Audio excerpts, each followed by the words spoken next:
بعض اوقات ایسا ہوتا ہے کہ جو چیز کفر نہیں ہوتی ہم اس کو کفر قرار دے رہے ہوتے ہیں۔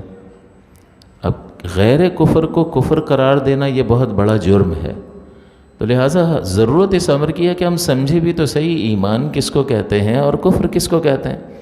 جب ہم سمجھیں گے تو پھر ہمیں فرق کرنا آ جائے گا۔ ایک مجھے یہاں مسجد میں کسی نے پورا پرچہ لا کے دیا، اس میں 8-10 چیزیں لکھی ہوئی تھیں، اور اس میں لکھا تھا یہ فلاں آدمی یہ باتیں کرتا ہے، دیکھو کیسے کفر بک رہا ہے۔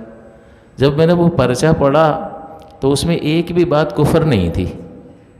وہ بیچارہ اپنے ذوم میں، اپنی کم علمی میں ساری چیزوں کو کفر قرار دے رہا تھا۔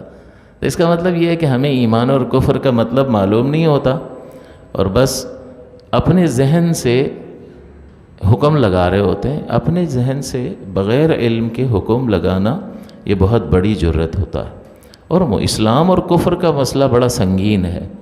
رحمت دو عالم صلی اللہ علیہ وسلم نے فرمایا، مسلم کی روایت ہے کہ اگر کسی شخص نے کسی کو کافر کہا تو اگر وہ کافر ہے تو ٹھیک ہے کہ کافر کو کافر کہا، لیکن اگر وہ مسلمان ہے تو کفر کہنے والے کی طرف لوٹ آئے گا، یعنی کہنے والا جو ہے وہ کفر میں مبتلا ہو جائے گا۔ سبب اس کا یہ ہے کہ اگر وہ شخص جس کو کافر کہا وہ کافر نہیں ہے تو پھر آپ نے کس چیز کو کفر کہا؟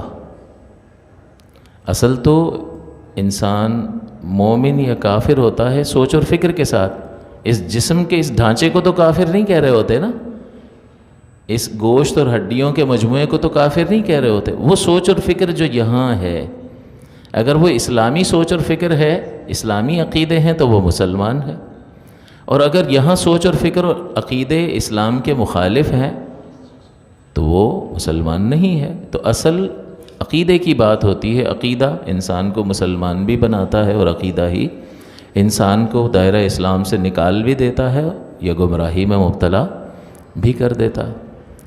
تو اب اگر سامنے والا کافر نہیں ہے اور آپ نے اس کو کافر کہا تو آپ نے اس کے ذہن میں جو خیالات ہیں ان کو کفر کہا، اور وہ تو کافر ہے ہی نہیں، یعنی اس کے ذہن میں جو خیالات ہیں وہ اسلامی خیالات اور عقائد ہیں، تو آپ نے اسلام کو کفر کہہ دیا۔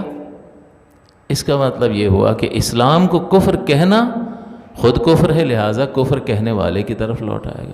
لہٰذا کبھی بھی یہ جرت نہیں کرنی چاہیے، یہ معاملہ علماء پر چھوڑ دیا جائے۔ عوام کو کبھی بھی یہ جرت نہیں کرنی چاہیے کہ اپنی عقل اور دانش کی بنیاد پر، اپنی اتنی ننھی سی عقل کی بنیاد پر کہ کچھ پڑھا لکھا ہے نہیں، وہ اسکول جا کے چند کتابیں پڑھ لیں اور دنیا داری کے سارے کام سیکھ لیے اور یہ کاروباری چالاکیاں سیکھ لی، تو اپنے آپ کو بہت بڑا مفتی اور مجتہد سمجھنے لگ گیا، اس کو دین کی باریکیوں کے بارے میں معلوم نہیں ہے۔ لہٰذا اپنے ایمان کی حفاظت کرنی چاہیے کہ کوئی ایسی بات زبان سے نہ نکل جائے جس کی وجہ سے مجھے ایسا نقصان پہنچ جائے جس کی تلافی نہ ہو سکے۔